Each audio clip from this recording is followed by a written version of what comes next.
You jab, it's been blocked. Fine. Next time, you try to go low, but that's been blocked too. Okay, you say to yourself. Next time, mid, but that has been blocked again. You see, now you're getting annoyed, so you throw. It's been broken.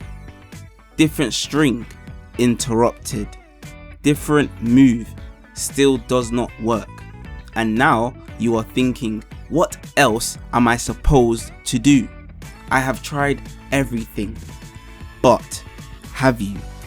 Because yes, you changed the move, but every single time you attacked at the same moment, same situation, same rhythm, same intention. Your opponent did not need to know what move was coming. They already knew something much more important. When you wanted to press, you changed the attack, but you never changed the pattern. Welcome back to How Winners Think. When something isn't working in Tekken, our first instinct is usually try something else. Different low, different mid, different string, different approach. And technically, we changed something. But changing something is not automatically the same as adapting. Because your opponent might not be reading the specific move you are using. They might be reading your timing, your rhythm, your spacing, your impatience, your habits. Today, we are talking about why changing moves can create the illusion of adaptation and how to recognize what your opponent has actually figured out. Because if you change the move but keep the habit, you have not adapted. We usually associate variety with unpredictability. If I use 5 different attacks, surely I am harder to read than someone who only uses 1, right? Not necessarily. Imagine this, you attack after blocking something. Next time, different attack, but same timing.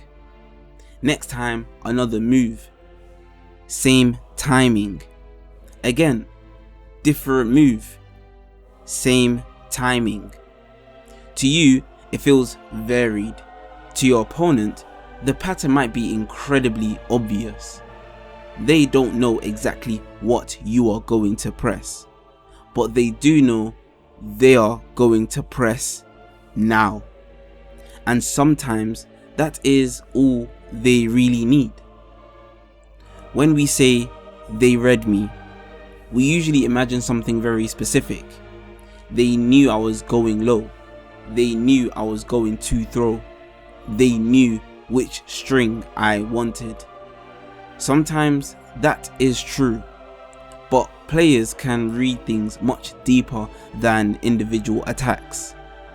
They can notice when you become impatient, when you like to take your turn, when you attack after movement, when you chase, when you panic, when you stop blocking, when you become aggressive after losing health. Those are not moves. Those are behaviors. And here is what makes that dangerous. They don't always need to understand your character if they actually understand you. You see, every player has rhythm. You might not notice yours, but your opponent can start feeling it. Attack, pause, attack, pause, attack, pause. Eventually, they know when the next beat is coming.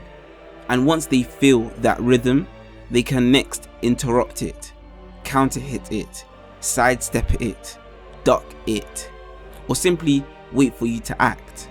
So, what happens if you change the move? Maybe nothing, because you are still pressing on the same beat. Instead, try changing the beat itself. Attack, pause, then nothing. Your opponent expects the next attack, so they press. Now, suddenly, you have created information. You did not beat them by finding some secret move. You beat them by changing when the interaction happened. This is what I call fake adaptation. Something doesn't work, so you immediately ask, what move should I try instead? That is not necessarily a bad question. Sometimes the move genuinely is the problem. But if move after move keeps failing, you need to go deeper. Because the real question is, why is my opponent able to stop me? Maybe they are not reading the low. Maybe they are reading that you always go low after losing your turn. Maybe they are not reading the throw. Maybe they are reading that you always throw after they block twice. Maybe they are not predicting the specific attack. Maybe they simply know you cannot tolerate waiting. Now we are actually getting somewhere. Here is the framework. You see, if changing what you are doing isn't solving the problem, change when you are doing it. If that is not enough, look at where you are doing it. Maybe you are constantly attacking from the same range. Maybe you are always approaching before starting offense.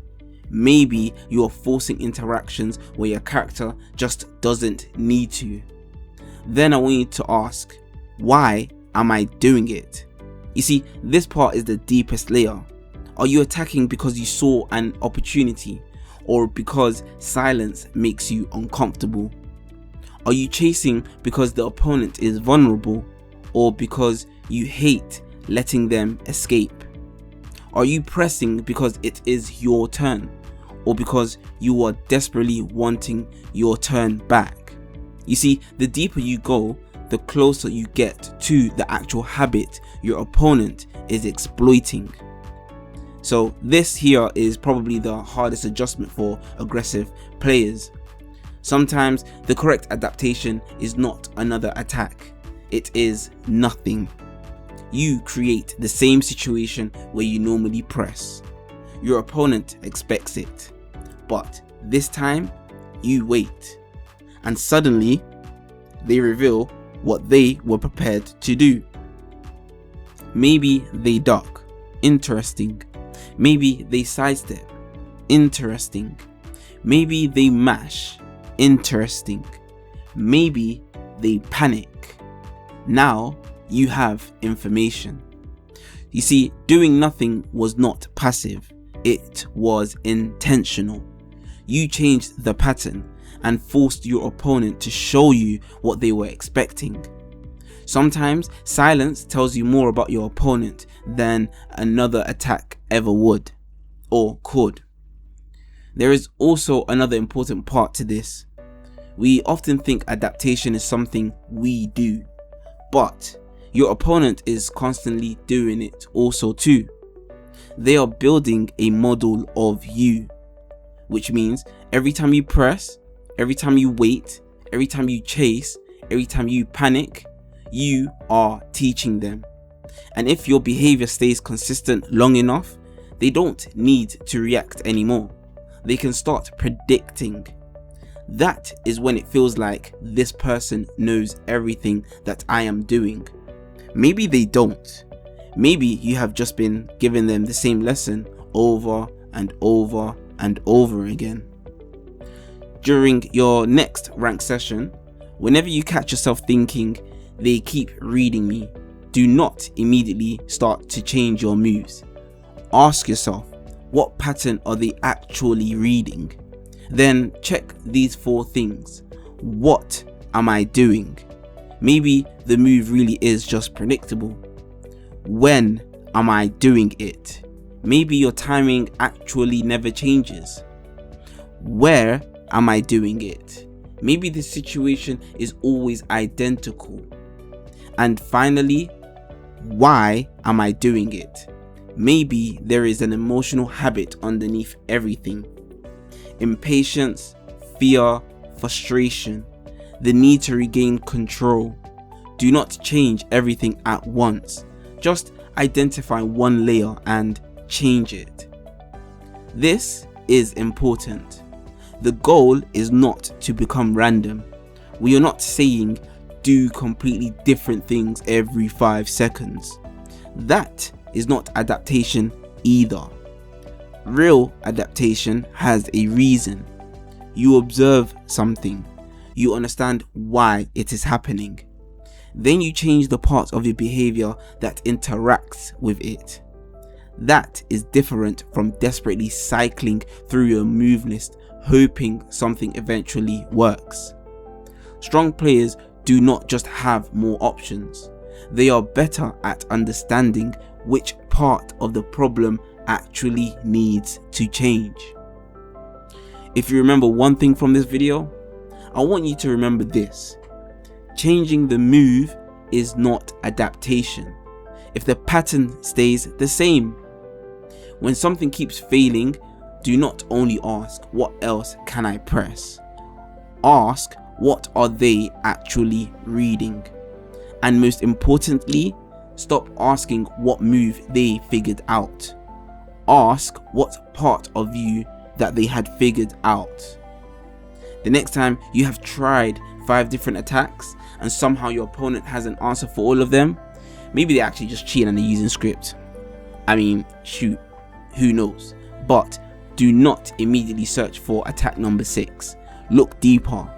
What, when, where, why? Maybe you don't need another move.